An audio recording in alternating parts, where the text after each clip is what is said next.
is June the 1st, which means I am here today to film my May wrap-up.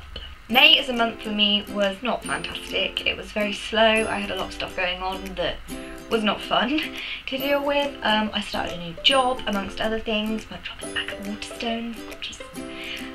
So I only managed to read 3 books, which is a small amount, but for the month I had, it's pretty good for me. So I did only read 3 books, which means that my grand total of books that I've read this year is only standing at 13, and my Goodreads challenge is 50. So I am doing terribly. I can't believe it's June and I've only read 13 books in a year. It's just, I really need to pick up my reading game. I've been slacking like nothing else this year. So I had an okay reading month. I read 2 books which I actually absolutely loved, and the 3rd book was okay. It wasn't bad at all. It was just, for me personally, there were bits that I found to be a bit of a letdown, which other people might disagree with, but there we go. So the first book that I read this month was one that I thoroughly enjoyed, and that is A Court of Thorns and Roses by Sarah J Maas.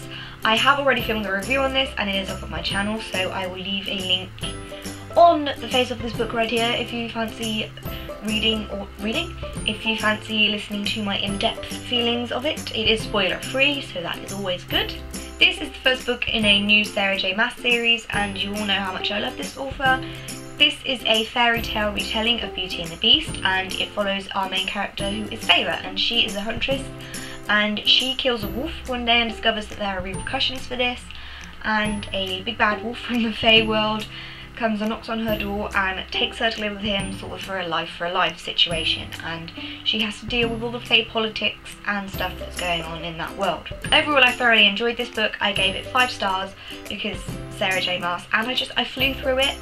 It was really easy for me to get in. It is romance heavy, which, you know, you kind of expect for a Beauty and the Beast retelling, but there definitely is some action towards the end of the book, which is pretty great to read. If you're a fan of the Lunar Chronicles, like Cinder and stuff, I would definitely recommend this book. It's, again, one that's loosely based on Beauty and the Beast, so that's fun to read. I will definitely be continuing reading the rest of this series when the other books come out. The second book I read this month was Siege and Storm by Leigh Bardugo. This is the second book in the Grisha trilogy. I didn't enjoy this one very much. Out of the 3, it is definitely my least favourite book. I found it slow at points because I had such an issue with a certain romance that was going on, and it really just pulled me out of the world. I found myself getting distracted, and I couldn't get into it as much as I've heard other people did.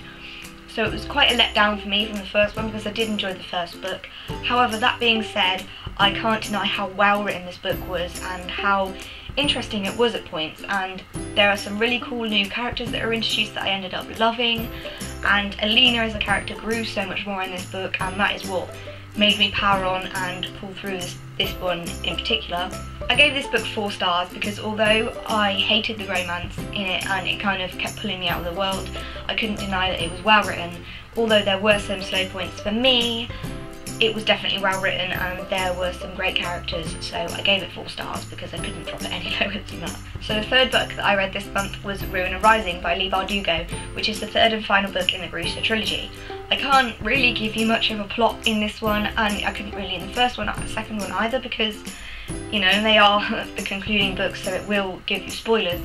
But I loved this one. It was definitely my favourite of the 3 books. It was so action-packed, there was so many things happening, the plot was tight, it was concise, I didn't find any of the stuff uninteresting, it kind of all drew me in. It was so good. The characters really pulled together and I loved every single one of them.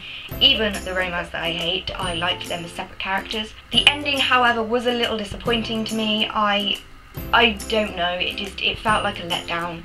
It wasn't how I would want it to end. It felt a little bit like a cop-out, and I kind of knew it was going to happen, but I didn't want it to. There were also some predictable moments as well towards the end that I kind of thought, well, I knew that was going to happen. I knew where that was going to go, but I still loved it. It was so amazing, and it definitely brought up my opinion of this trilogy higher on the list, and it's definitely made Leigh Bardugo a auto-buy author for me because I can't stop thinking about it. This book in particular. It was a really good series, really well written, and I loved it, and I would definitely urge you to pick it up because it's great. So those are the 3 books that I read this month. They were good. I was glad I finished off a series. That made me very happy, and I was glad I started a good new one, although now I'm upset because I want the rest of the books. As usual, I won't be doing a June TBR. I might try and start doing TBRs, but this month I can't be bothered. I never stick to them. I read what I want when I want. I have to be in the mood to read certain books, and you know, moods change throughout the months. I hope you enjoyed this video, guys, and I shall see you in my next one. Bye!